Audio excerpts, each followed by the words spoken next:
ආයි කට්ටිය කොහොමද ඔයගලන්ට හොඳින් ඉන්නවනේ ළමයි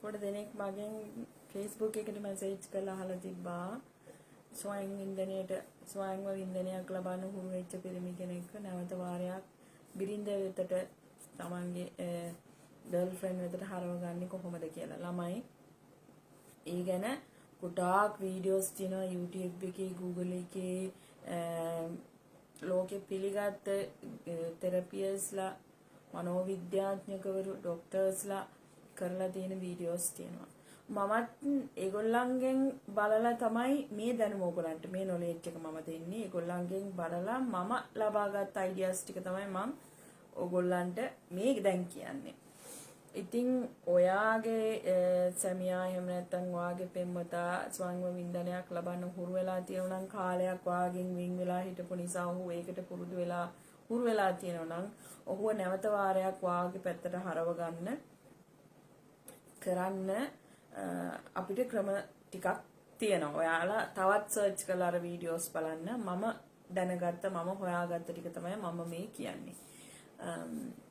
පළවෙනිම කාරණයම තමයි මේ මිනිස්යාගේ අර ෆීල් එක ඩවුන් කරන්න එපා. එකපාරටම නිකන් මේ මිනිස්යාවක හොරෙන් කරන්න try කරද්දි ඔයා දැනගත්තා කියලා දැනගත්තාම මේ මිනිස්යාගේ පාට ෂොක් එකක් වගේ එකක් එනවා සහ අර ලැජ්ජාවක් අමුතු ගිල්ටි එකක් හට ගන්න දෙනවා. ඒක හට ගන්න දෙන්න එපා යාට.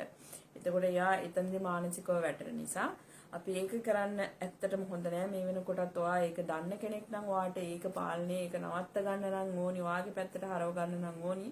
ඔයාට ගොඩාක් වයිස්ලි මේ ටික කරන්න පුළුවන්. ස්මාර්ට් වෙන්න. කඩාගෙන පැනලා රණ්ඩු වෙලා ඒ වගේ දේවල් පාලනය කරන්න බෑ. ඒකට එයා හුරු වෙලා ඉවර නිසා. ඔයා කෑ ගැහුවත් රණ්ඩු වුණත් මොනා කරත් ඒකෙන් මේ මිනිස්සයා මානසිකව පීඩාවකට ලක් වෙනවා මිසක් ඒකෙන් ගලව ගන්න ඔයාට වෙන්නේ ඔයාට කරන්න පුළුවන් මේ ක්‍රම ටික. ඔල්රෙඩි දැන් ඔයා දන්නවා ඒක යා හැංගිලා හරි හොරෙන් හරි නාන කාමරේට ගිහින් හරි කරනවා කියලා. ඒ වෙලාවට ඔයා එකපාරට කඩාගෙන පැනලා අර එයාව ෂොක් කරලා එයාව බය කරලා එයාව ලැජ්ජා සහගත තත්ත්වයටපත් කරනවට වඩා ඔයාට පුළුවන් අර රොමැන්ටික් විදියට එයාගේ ළඟට ගිහිල්ලා ගොඩක් රොමැන්ටික් දේවල් මට මේ Facebook එකේ වචන පාවිච්චි කරන්න පුළුවන් ප්‍රමාණයක් තියෙනවා ළමයි.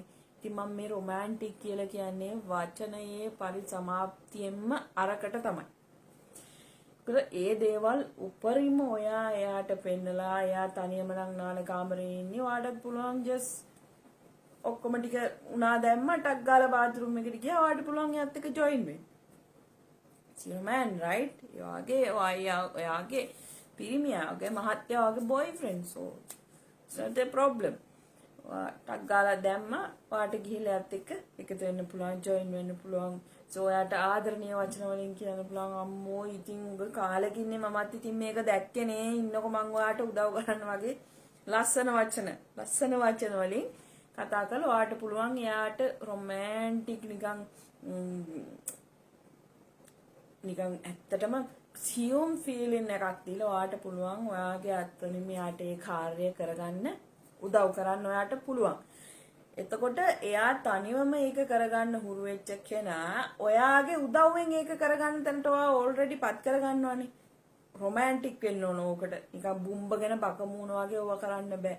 ගොඩාක් ලව්ලි රොමැන්ටික් සෝ ඩීප් රොමැන්ටික් ෆීලින් එකක් ඔයා මවාගෙන හරි ඔයාගේ ඇඟට අරගෙන තමයි මේක කරන්න පුළුවන්.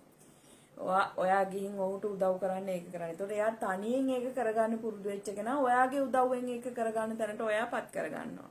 ඉතින් ඕක කාලයක් තිස්සේ ඔයා එතකොට එයා ෆීල් වෙනවා ඔයාගේ උදව්වෙන් ඒක කරගන්න. ඒතර ඔයාගේ උදව්වෙන් ඒක කරගන්න එයා ඔටෝමැටිකලිම පුරුදු වුණා කියලා කියන්නේ ඔයාගේ එක්කම ඒක කරගන්න එයාව ඇඳට ගෙන්න ගන්න ඔයාට මහ කාලයක් යන්නේ. ඉතින් ඒකට ඕන වෙන්නේ අර කාන්තාවක් තවරුණත් පිරිමින්ට නිකන් කරන්ට් එක වැදුනා හා සමාන ෆීලින් එකක් තියෙන රොමැන්ටික් ගති ගුණ තියෙන රොමැන්ටික් ගති. අන්නේ රොමැන්ටික් වේ ඔයා එයාට ලං වෙලා ඔයා එයාව නාන කාමරේ ඕක කර කර ඉන්නවා එහෙම වෙනවා ඔයා දැක්කනම් ඔයාත් ටක් ගාලා බාත් รู ම් එකට යන්න නාන්න වගේ. ඔයාගේ බොයිෆ්‍රෙන්ඩ් හරි ඔයාගේ හස්බන්ඩ් හරිනේ. එතකොට ඔයාලා දෙන්න ඔයාට පුළුවන් එයාට ඒක කරන්න උදව් කරන්න. එතනින් එයා ඔයාගේ උදව්වෙන් ඒක කරගන්න, තනියම කරගන්න එකෙන් ඔයාගේ උදව්වෙන් ඒක කරගන්න තැනට මාරුණා කියලා කියන්නේ ඔයත් එක ඒක කරගන්න තැනට ඔයාට එයාව ගේන්න පුළුවන්. ඉතින් ඒකට රාශ් වෙලා කෑ ගහලා රණ්ඩු සරුවලලා තරහ පෙන්නලා නම් ඕක නතර කරන්න බෑ. ඒක එයා ශරීරයෙන් එයා හුරු වෙච්ච දේ. එයා කාලයක් වාගෙන් ඈත් වෙලා හිටිය නිසා. ඉතින් නැවත එයා නෝර්මල් තත්ත්වයට ගේන්නත් ඔයාටම තමයි උදව් කරන්න වෙන්නේ. එහෙනම් ඔයා උදව් කරන්න අන්න අර මාර්ගෙන් යන්න.